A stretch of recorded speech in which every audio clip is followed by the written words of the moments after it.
Welcome to part 32. Look to the Olympics.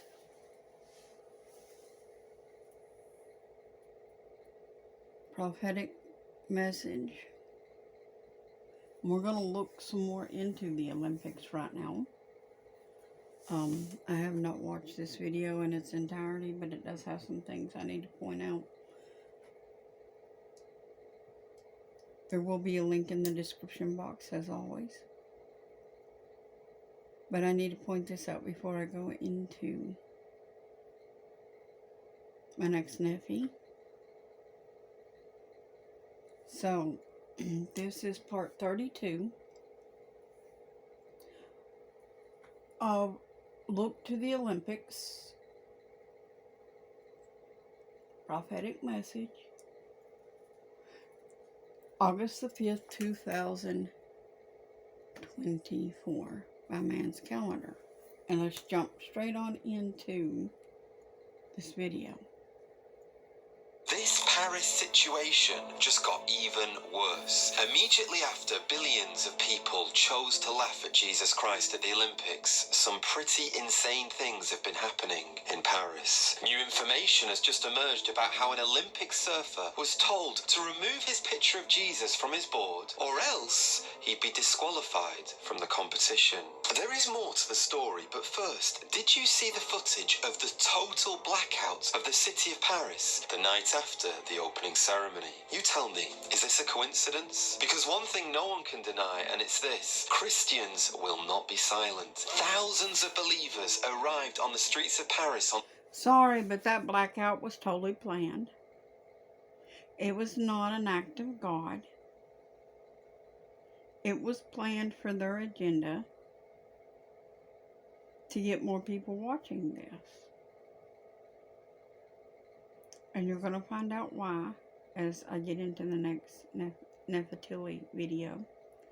But we're going to continue and we're going to talk about things he's showing you. Sunday, praising the name of Jesus Christ. And I am going to make a strong statement now. I believe millions are currently boycotting the Olympics, and I want to know, are you one of them? If you are, please tell me in the comments, and if you are new to the channel, please do subscribe. Okay, back to our Christian surfer. His name is João Chianca, and he is from Brazil. In a post that he has since deleted on Instagram, Chianco claimed that 2 weeks before the games, he received an order to remove an image of Jesus Christ from his surfboard, or else he'll be excluded from the competition. Their reason, I quote, "Christ is a religious figure, and the games have strict rules and focus on total neutrality." Am I the only one who finds this incredibly hypocritical? So you can exclude 2.4 billion people who hold Christian values to express your own agendas and to help your own communities, but a surfer is somehow not allowed to express his faith through a bit of artwork on his board. Now, I know that some of my long-time subscribers are probably thinking you don't even like pictures of Jesus Christ or any representations of actors. Joe, why are you talking about this? Well, you are right. My personal conviction, and this is just me, is when I'm praying, I want to make sure that I don't have any images, any preconceived ideas of what Jesus looks like, just so that I know when I'm praying totally in the Spirit. Now, this is just my opinion, but that isn't the point. The point is this: listen very carefully to the words of Paris' spokeswoman when she talks about why Christians shouldn't really be that sad about the opening ceremony. Clearly, there was never an intention to show disrespect to any religious group. On the contrary, I think that Thomas Joly really tried to really intend to celebrate community tolerance. That was his word yesterday, and looking at the result of the polls that we shared, we believe that this ambition was achieved. If people have taken any offense, we are of course really sorry. Did you catch that? So the Paris Olympics are telling us that they believe in tolerance, that they are big believers in let's let everyone have freedom and let's... You got to look deeper at what the Olympics is really about. And we're going to truly understand what is happening here.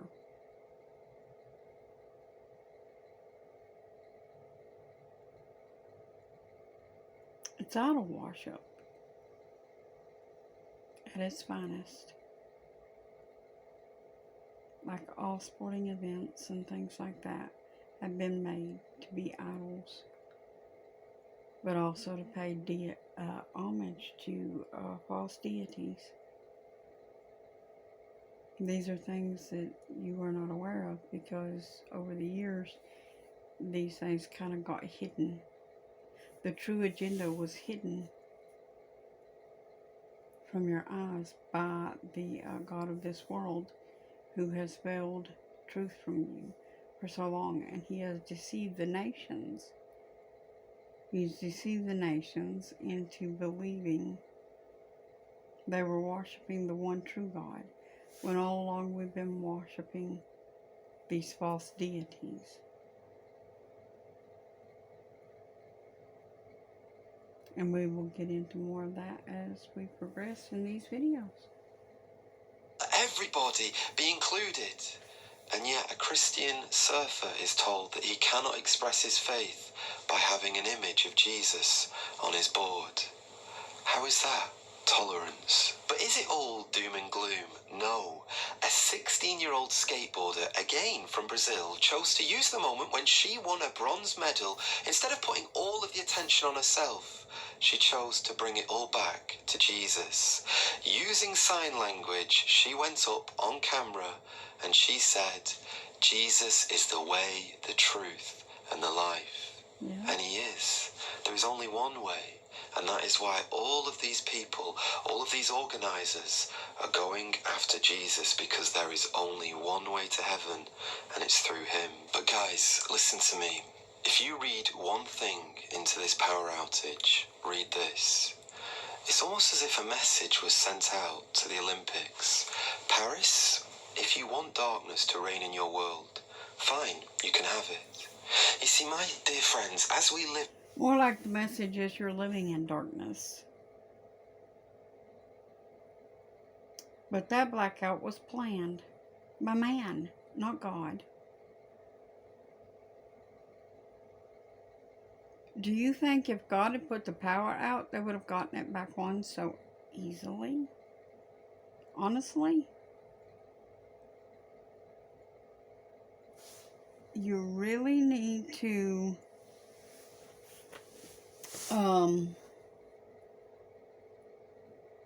understand what's happening.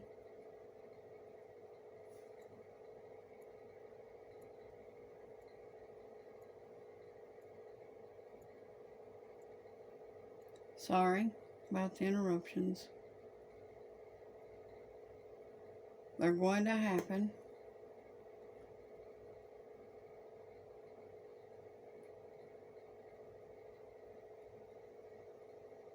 But anyways, you really believe that God, Jesus himself, is not capable of doing these things? Really? Really? Yes, God could have knocked the power out. But do you honestly believe that God would have allowed the power to come back on so quickly so they could go on with the Olympics?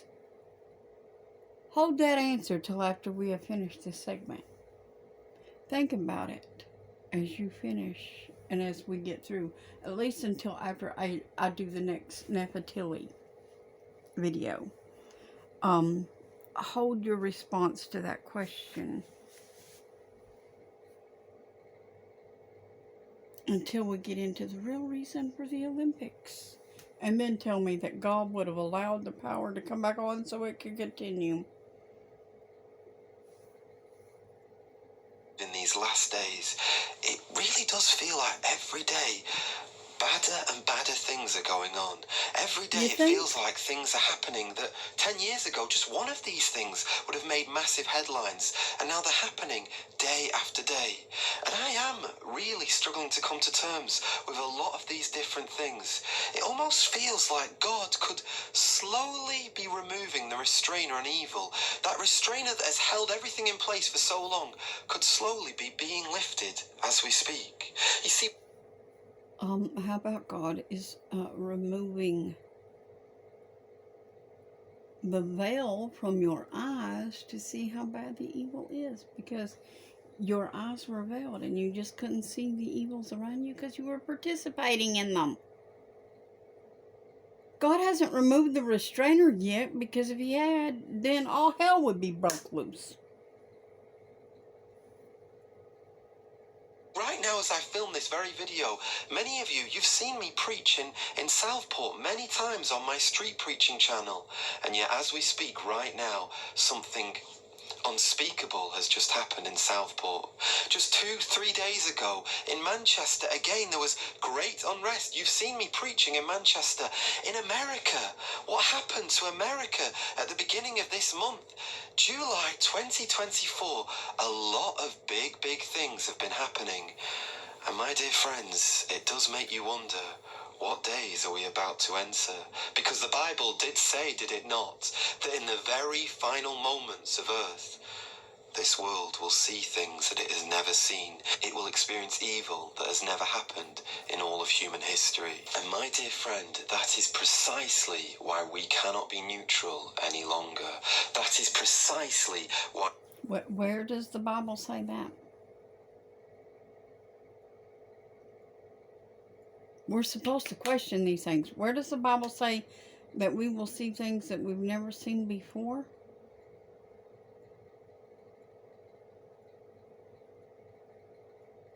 The Bible teaches in the book of Ecclesiastes there is nothing new under the sun. So where does it tell us there'll be new things? No, it just tells us that God's judgment is coming. Now, we haven't seen that before, that's true, because we weren't alive when God did the ark and stuff like that. So we couldn't have seen that judgment before. So yes, certainly we're going to see things we haven't never seen before. You must choose a side right now. You must make a decision. And know this, choosing Christ will be very costly. We are, as Christians, always called to turn the other cheek. We are always called, and I need to emphasize this in capital letters and underline it in red. We are always called to... We as Christians are called to stand up, though, on the truth. And to stand for the Word of God. No matter the cost, no matter what it costs us. I'm not saying be violent. I'm saying stand for the truth sternly.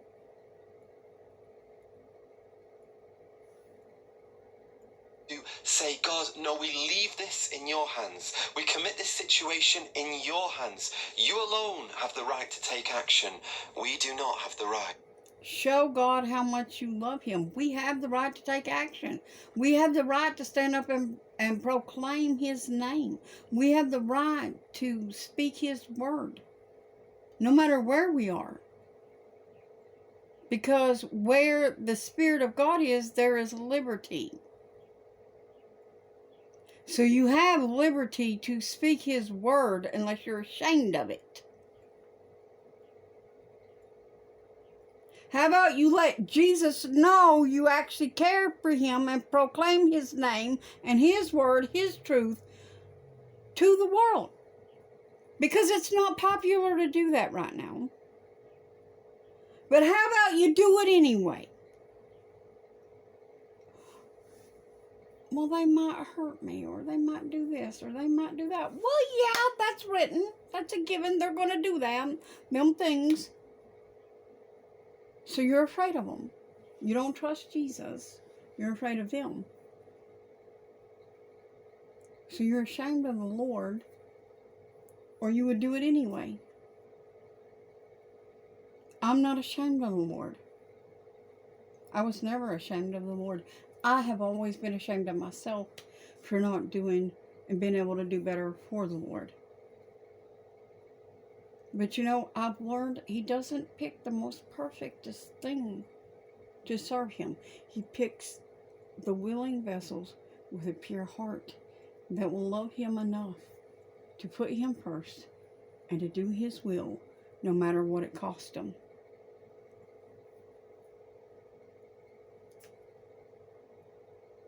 And I've never had much in my life, so it's okay.